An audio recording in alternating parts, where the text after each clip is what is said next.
Saudara-saudara, Shalom, salam sehat, damai sejahtera selalu. Saya percaya dan bersyukur akan kemurahan Tuhan sehingga kita bisa bertemu lagi dalam acara renungan pagi yang akan saya mulai dengan sebuah cerita. Ada suatu kerajaan di Persia dengan rajanya yang bernama Ahasiweros yang mengadakan pesta untuk memperlihatkan ratunya yang cantik yang bernama Ratu Wasti. Tetapi karena ratu menolak, maka raja menurunkan ratu dari tahtanya dan memilih ratu baru. Pemilihan ratu baru dimulai, dan dari seluruh negeri dipilih gadis-gadis yang ayu rupawan. Ester ada di dalam daftar calon untuk babak penyisihan ini. Di dalam babak ini, semua gadis menjalani perawatan kecantikan dengan wangi-wangian. Ester mengikutinya, dan dia berhasil menduduki nominasi untuk maju ke babak final. Saudara-saudara, kita adalah gereja Tuhan yang dalam Alkitab disebut sebagai mempelai Kristus. Allah ingin memperlihatkan kecantikan mempelainya, yaitu yang dalam bahasa Alkitabnya disebut sebagai yang tidak bercacat dan tidak bercela. Keadaan tidak bercacat, tidak bercela ini ditulis untuk jemaat di Efesus, bahwa Yesus mengasihi jemaat dan telah menyerahkan dirinya bagi jemaat. Yesus menguduskan jemaat dengan cara memandikannya dengan firman. Supaya apa?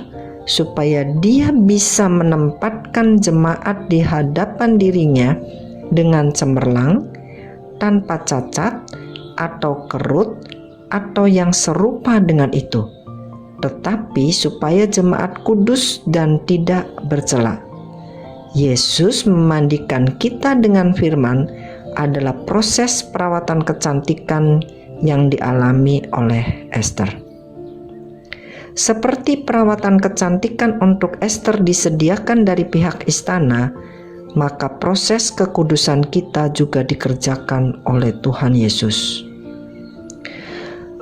Bagian kita adalah menerima proses itu dengan menyadari bahwa kasih karunia-Nya begitu besar, bahwa Dia sudah mengerjakan keselamatan bagi kita, dan semua sudah selesai di atas kayu salib. Cerita tentang babak final pemilihan ratu kita lanjutkan. Saya kutip satu ayat yang membuat Ester akhirnya berhasil terpilih, yaitu dari Ester 2 ayat 15b. Ketika Ester mendapat giliran untuk masuk menghadap raja, maka ia tidak menghendaki sesuatu apapun selain daripada yang dianjurkan oleh Hagai, sida-sida raja penjaga para perempuan. Maka Ester dapat menimbulkan kasih sayang pada semua orang yang melihat dia. Dari ayat ini, saudara-saudara, saya mendapatkan 2 poin yang bisa diambil. Poin pertama, Ester sudah merasa cukup dengan perawatan kecantikan yang sudah diterimanya.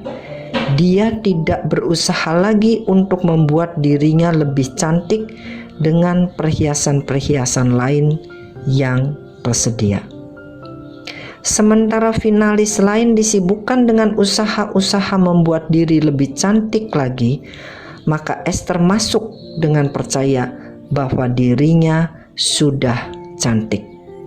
Dan dia percaya kepada Hagai yang memberikan tips atau anjuran sekedar yang diperlukan. Saudara, kita sudah cukup dengan keselamatan yang merupakan anugerah yang paling besar, yang terbesar, yang sudah kita terima dari pihak Allah. Dan kita percaya kepada kesempurnaan pekerjaan Kristus bagi kita. Itulah tips dari Roh Kudus. Kita tidak perlu usaha lain untuk membuat kita tampak lebih benar, karena kita sudah menjadi orang benar di dalam Yesus. Poin kedua, saudara-saudara, Esther menimbulkan kasih sayang. Kasih sayang di ayat ini dalam bahasa Inggrisnya favor atau grace, yang berarti kasih karunia. Kita semua adalah umat percaya yang mendapat grace atau kasih karunia Tuhan.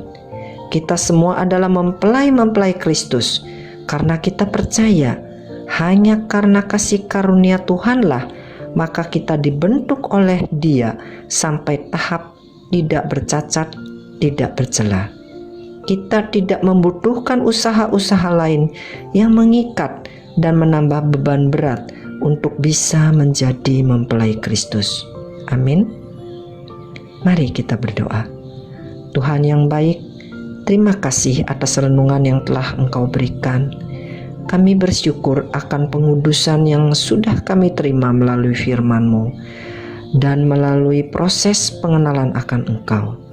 Kami percaya bahwa pada saatnya nanti Engkau berhasil menempatkan diri kami di hadapan-Mu dengan tidak bercacat dan tidak bercela. Di dalam nama Yesus, haleluya, amin.